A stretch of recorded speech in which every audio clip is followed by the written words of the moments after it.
하나님의 말씀은 신약성경 고린도전서 15장 3절 4절입니다. 신약성경 281면입니다. 고린도전서 15장 3절부터 봉독합니다. 내가 받은 것을 먼저 너희에게 전하였노니 이는 성경대로 그리스도께서 우리 죄를 위하여 죽으시고 장사 지낸 바 되셨다가 성경대로 사흘 만에 다시 살아나사.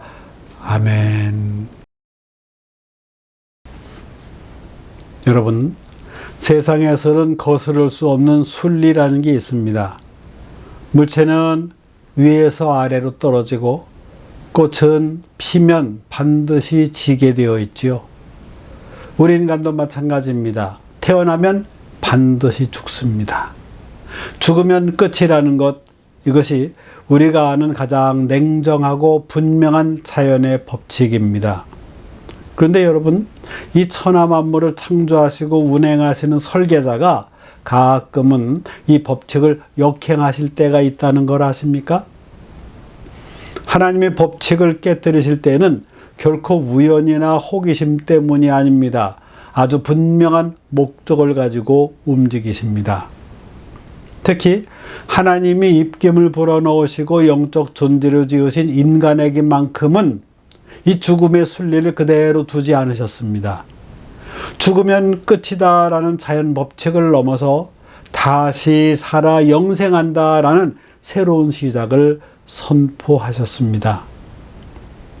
세상은 말도 안 된다고 말하지만 하나님은 이미 창세 전에 처음부터 이 일을 계획하셨습니다. 오늘 본문은 그 증거를 우리에게 보여줍니다. 성경대로, 약속대로 예수님이 다시 살아나셨습니다. 죽은 자들의 첫 열매가 되셨다고 성경은 기록합니다.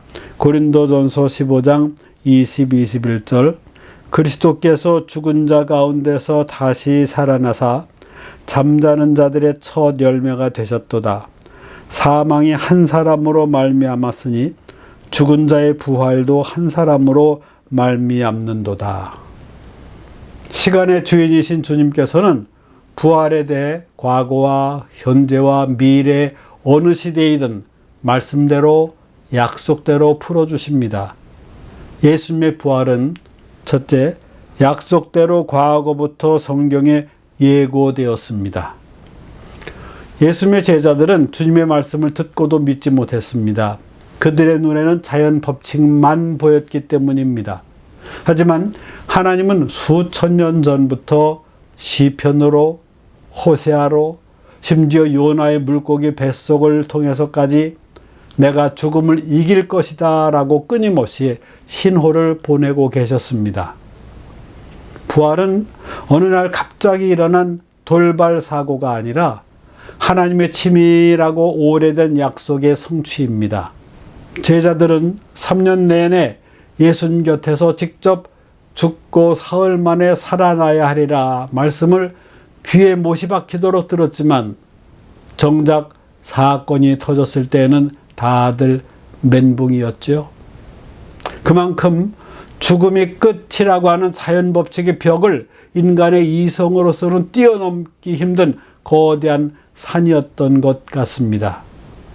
하지만 성경은 구약의 아주 오래전부터 이 순리를 역행하는 사건을 마치 설계도처럼 차곡차곡 예고해 왔습니다. 가장 명확하게 부활을 노래한 구절들입니다. 시편 16편 10절 이는 주께서 내 영혼을 수월해 버리지 아니하시며 주의 거룩한 자를 멸망시키지 않으실 것임이니이다. 이는 사도행전에서 베드로와 바울이 예수님의 부활을 증거할 때 가장 먼저 인용했던 1순위 증거 본문입니다. 호세아 6장 2절 여호와께서 이틀 후에 우리를 살리시며 셋째 날에 우리를 일으키시리니 우리가 그의 앞에서 살리라. 이것은 오늘 본문 고린도전서 15장 4절 장사 지낸 바 되셨다가 성경대로 사흘 만에 다시 살아나사라는 고백에 아주 귀중한 근거가 되는 구절입니다. 그리고 사건과 인물로 보여준 예표들도 있습니다. 그것들은 글보다 더 강력한 이미지로 부활을 예고한 대목들입니다. 요나의 표적입니다. 밤낮 3일을 큰 물고기 뱃속에 있다가 살아나온 사건입니다. 예수께서도 직접 요나의 표적밖에는 보여줄 표적이 없다면서 자신의 부활을 이 사건에 빗대어 설명하셨습니다. 이삭의 번제입니다. 아브라함이 이삭을 바치려다가 다시 돌려받은 사건입니다. 히브리서 기자는 이를 죽은 자 가운데서 도로 받은 것이라고 부활로 비유로 해석했습니다. 아론의 쌍난 지팡이입니다. 마른 막대기에서 살구 열매가 맺힌 사건입니다. 죽은 몸에서 생명이 피어나는 부활의 강력한 시각적 예표입니다. 하나님은 한 번도 약속을 어기신 적이 없습니다. 성경에 한 번만 약속하셔도 절대로 이루어집니다. 천년은 바뀔 수 있어도 하나님의 말씀은 변함이 없습니다. 그 말씀을 통해 예언된 약속대로 주님은 부활하셨습니다. 둘째, 약속대로 이미 완성된 현재의 구원입니다. 여러분, 예수님의 부활과 구원은 먼 미래나 일어날 어떤 막연한 사건이 아닙니다. 지금 이 자리에 완성되는 현재 사건입니다. 그 증거가 어디 있습니까? 바로 십자가 위 예수님 곁에 매달렸던 한 강도를 보십시오. 예수님은 숨이 넘어가는 그 처절한 고통의 순간에도 곁에 있는 한 영혼을 포기하지 않으셨습니다. 그 강도가 주님, 나를 기억해 주소서 라고 고백하는 순간 예수님은 망설임 없이 선포하십니다. 오늘 네가 나와 함께 낙원에 있으리라. 보십시오. 예수님을 영접한 그 현재에 그의 구원은 이미 그 자리에서 완성이 되었습니다. 이 강도의 사건은 특별한 예외가 아닙니다. 바로 우리 모두에게 적용되는 구원의 모형입니다. 공로가 필요 없습니다. 강도가 무슨 착한 일을 했겠습니까? 평생 죄만 짓던 그였을 것입니다. 또 하는 것 지켜보고 결정하는 것도 아닙니다. 하나님은 우리가 앞으로 잘하나 못하나 지켜보고 나중에 천국 보낼지 말지 결정하시는 분이 아닙니다. 우리가 죄인임을 고백하고 예수님 구주로 영접하는 그 현재의 순간 구원은 이미 100% 완료된 것입니다. 나중에 구원받는 것이 아니라 오늘 믿으면 오늘 구원받습니다. 예수님을 내 마음에 모시는 순간 사망의 법은 폐지되고 생명의 법이 우리를 덮습니다. 이것이 부활의 주님이 오늘 우리에게 주시는 가장 강력한 현재적 축복입니다. 독일의 유명한 복음주의 신학자 중에 한 사람 에릭 사워가 이렇게 말했습니다. 부활절은 예수님의 부활로부터 시작하여 우리 성도의 부활로 끝난다. 그러므로 우리는 두 개의 부활절 사이에 살고 있다. 우리는 예수님의 부활이 주는 믿음의 능력을 가지고 우리의 부활을 향해서 달려가는 사람들이다 라고 했습니다. 예수님의 부활과 우리의 부활 사이에 우리가 살고 있다는 것입니다. 신앙은 과거의 사건을 현재화하는 것이 중요합니다. 약 2000년 전에 십자가에 달려 돌아가시고 부활하신 예수님의 부활 사건이 나와 연결이 되어야 나의 부활 신앙이 됩니다. 요한복음 11장 25절 26절입니다. 나는 부활이요 생명이니 나를 믿는 자는 죽어도 살겠고 무릇 살아서 나를 믿는 자는 영원히 죽지 아니하리니 이것을 네가 믿느냐? 이 질문의 답이 나의 믿음으로 연결이 되어야 됩니다. 그래야 죽음을 극복할 수 있고 그래야 미래의 부활로 연결될 수 있습니다. 셋째, 약속대로 미래 재림하실 것입니다. 성경에는 예수님의 초림과 부활과 재림에 대해 많은 예언을 주십니다. 초림, 예수님의 첫 번째 오심에 대한 예언보다 재림에 관한 예언이 약 8배나 더 많습니다. 이것은 아직 남은 약속이며 하나님이 우리에게 깨어있으라고 끊임없이 노크하시는 소리와 같습니다. 여러분, 하나님은 예수님의 부활을 약 100번 넘게 강조하며 우리에게 확신을 주셨습니다. 그런데도 놀랍게도 다시 오실 재림에 대해서는 그보다 18배나 많은 1800번 이상을 말씀을 주십니다. 이미 이루어진 부활의 약속이 100% 성취되었다면 아직 남은 재림의 약속은 얼마나 더 확실하겠습니까? 부활은 재림을 기다리는 성도들의 가장 강력한 보증수표입니다. 이런 질문을 던져볼 필요도 있지 않을까 생각합니다. 예수님의 부활도 중요하고 재림도 중요한데 재림을 아주 많이 강조하시는 그 하나님의 마음은 어떨까? 좁은 소견이지만 하나님의 마음을 제 나름대로 헤아려 보았습니다. 사랑과 인애가 풍성한 분의 성품이라면 피조물 중에서 하나님의 형상대로 지으신 인간에게 애착이 간 것은 당연할 것입니다. 그러므로 귀가 따갑게 강조하시는 것은 귀 막고 살아가는 인생이 어떤 경우를 당할 때 귀가 열리고 마음이 열려서 재림의 주님을 기다리게 하시려는 것 아닐까, 그런 생각이 들었습니다. 이제 훗날 천국에서 하나님 나라에서 인간들을 보실 텐데 지옥에 갈 영혼이 하나님 나라로 가게 될 것을 애절하게 기다리시는 하나님의 마음이 숫자에 나타나는 것이 아닐까 생각되었습니다. 그런데 주님은 성경의 약속대로 오시지만 그것도 깜짝 수요를 하시면서 나타나신 것이 아니라 조금만 마음 준비를 하면 깨달아서 준비할 수 있도록 모든 부분의 징조를 많이 알려주셨습니다.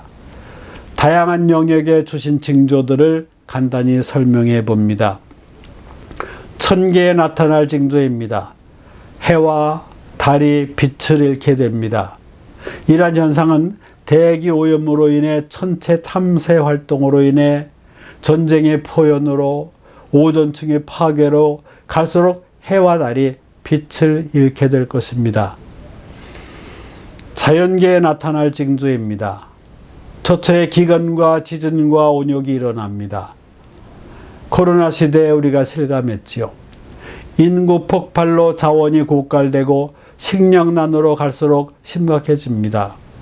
또한 공해가 극심해지게 되는데 수많은 차량의 매연과 공장에서 해로운 연기 배출, 그리고 배에서 바다에 기름을 유출해서 바다 표면을 덮어 피막을 형성해서 자연의 균형에 문제를 일으킵니다. 또 사회에 많은 현상이 나타납니다. 사치가 극심해집니다. 자기와 돈만 사랑하는 개인주의가 만연합니다. 수많은 사람이 쾌락에 도취해서 살아간다고 했습니다. 또한 과학에 나타날 징조입니다. 교통이 지극히 발달되고 지식이 극히 발달되어 요즘은 정보의 홍수 시대에 살고 있습니다. 정보가 곧 돈이란 말도 나오지 않습니까? 인간 우주의 정보 야망이 확대되고 전 세계의 전쟁 무기가 완비될 것입니다. 영계에 나타날 징조입니다. 믿는 자들을 찾기 힘들어진다고 했습니다. 경건의 모양은 있는 듯 하나 경건의 능력은 갈수록 약화되어가는 현상입니다. 거짓 선지자들과 불법을 행하는 자들이 많이 나타나서 능력과 기사로 믿는 자들조차도 유혹합니다. 그리고 사람들은 바른 교훈을 저버리고 이상한 소리에 귀를 기울이게 된다고 기록하고 있습니다. 그러므로 시대의 현상을 통해 얼마나 재림의 때가 가까우나 하나님의 사인이 어떻게 나타난가를 분별해야 합니다. 성경 여러 곳에는 말세를 살아가는 성도들에게 계속 강조하는 말씀이 깨어 기도하라는 것입니다. 그 말은 깨어 기도하지 못하고 정신 팔리는 데가 많다는 의미이기도 할 것입니다. 지금 우리는 그런 시대에 살아가고 있지 않습니까? 그럴수록 분별력이 필요하고 성경의 약속을 붙들어야 합니다. 예수께서 승천하실 때부터 재림하실 때까지 기간을 말세라고 말하는데 신학적 용어로 인케림, 즉 중간기라는 뜻입니다. 이 기간은 교회 기간이요, 사명 기간이요, 성령 기간이요, 선교 전도 기간입니다. 이 기간 동안 교회를 통해서 성령께서 주도적으로 하나님 나라를 확장해 나가기를 원하십니다. 교회는 주님의 재림을 기다리는 공동체입니다. 그러므로 성경적 가치관으로 시대를 분별하며 살아가야 하겠습니다. 전체적으로 이미 그리고 아직 진행형입니다. 이런 질문 받아보셨습니까? 당신 구원받았나요? 어떻게 대답하시죠? 이 땅에 살아가는 동안 육을 지닌 영적 존재입니다. 하지만 이것저것 아픈 데가 계속 생깁니다. 완전하지 않습니다. 그래도 구원받았다고 자신 있게 말해도 되나요? 그럴 때 이미 그리고 아직이라고 하는 답변이 성경적입니다. 과거에 예수 믿고 이미 구원 얻었습니다. 하지만 아직 불완전해서 여기저기 아픈 데가 생깁니다. 영적으로는 구원받았지만 영과 육의 완전한 구원은 미래에 이루어집니다. 주님 재림하신 후에 이루어질 과정입니다. 그런 면에서 진행형입니다. 또한 구원에 대해서만 그런 건 아닙니다. 하나님 나라에 대해서도 이미 그리고 아직 진행형으로 설명할 수 있습니다. 성도 여러분, 우리의 구원과 하나님의 나라는 마치 이미 시작된 잔치와 같지만 동시에 아직 오지 않은 손님을 기다리는 설렘이 공존하는 이 기묘한 시간 속에 있습니다. 이것을 신학에서는 이미와 아직의 진행형이라고 부릅니다. 누가복음 17장에서 주님은 분명히 말씀하셨습니다. 하나님 나라는 너희 안에 있느니라. 이게 무슨 뜻일까요? 우리가 죽어서 멀리 여행을 떠나야 만나는 나라가 아니라 부활하신 예수님을 내 인생의 주인으로 모셔드리는 지금 이 순간 내 마음이 이미 천국이 되었다는 선포입니다. 마치 전쟁터에서 종전선언이 떨어진 것과 같습니다. 이제 더 이상 적군에게 사망과 죄의 종로로 타지 않아도 됩니다. 우리는 이미 자유인이고 이미 승리자의 편에 서 있습니다. 주님이 내 삶을 다스리기에 고난 중에도 평강이 있고 절망 중에도 찬송이 나오게 될 것입니다. 이것이 이미 임한 하나님 나라의 능력입니다. 저는 예수님 믿는데 왜 여전히 몸이 아프고 왜 우리 집에 여전히 슬픈 일이 생기나요? 물으실 수 있습니다. 이것이 바로 아직의 시간 때문입니다. 종전선언은 되었지만 산골짜기 깊은 곳에는 아직 소식을 듣지 못한 잔당들이 소란을 피우는 것과 비슷합니다. 씨앗은 이미 땅에 심겨서 이미 생명이 시작되었지만 아직 꽃이 피고 열매가 맺히는 완성의 단계는 기다려야 하는 것이죠. 우리는 이미 천국 시민권자이지만 여전히 죄 많은 세상에 나그네 길을 걷고 있습니다. 그래서 눈물도 나고 아픔도 겪습니다. 하지만 기억하십시오. 이 아픔은 패배의 고통이 아니라 새 생명을 낳기 위한 해산의 수고입니다. 그래서 우리는 오늘을 견디며 내일을 소망합니다. 하나님이 우리에게 재림을 무려 1800번이나 약속하신 이유가 있습니다. 부활은 이미 받은 은혜를 부여잡고 아직 오지 않은 영광을 향해 진행형의 힘입니다. 부활을 상징하여 삶은 달걀로도 의미를 부여하고 기억합니다. 성찬식을 거행하면서 십자가에서 흘려주신 피와 찢기신 살을 기억하면서 그 은혜를 현재화시키는 것도 중요합니다.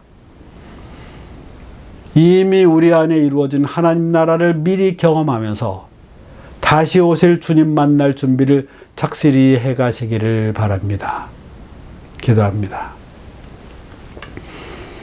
부활의 주님을 우리 안에 모시고 살게 되어 영광입니다. 그리고 감사하며 찬송합니다. 이제는 재림하실 주님을 깨어 기도하며 징조를 분별하며 살게 하옵소서. 우리 안에 성령으로 임재하시고 동행하시는 은혜를 힘입어 언제 부르시더라도 영광 중에 주님 맞이하게 하옵소서. 부활이요 생명 되시는 예수님의 이름으로 기도하옵나이다. 아멘. 이제는 우리 주 예수 그리스도의 은혜와 하나님 아버지의 극진하신 사랑과 성령님의 감동, 감화, 충만, 교통하심이 부활의 주님과 동행하면서 다시 오실 주님을 잘 준비하며 살아가기 원하는 성도들 위해 이제부터 영원토록 함께 하시기를 간절히 축원하옵나이다.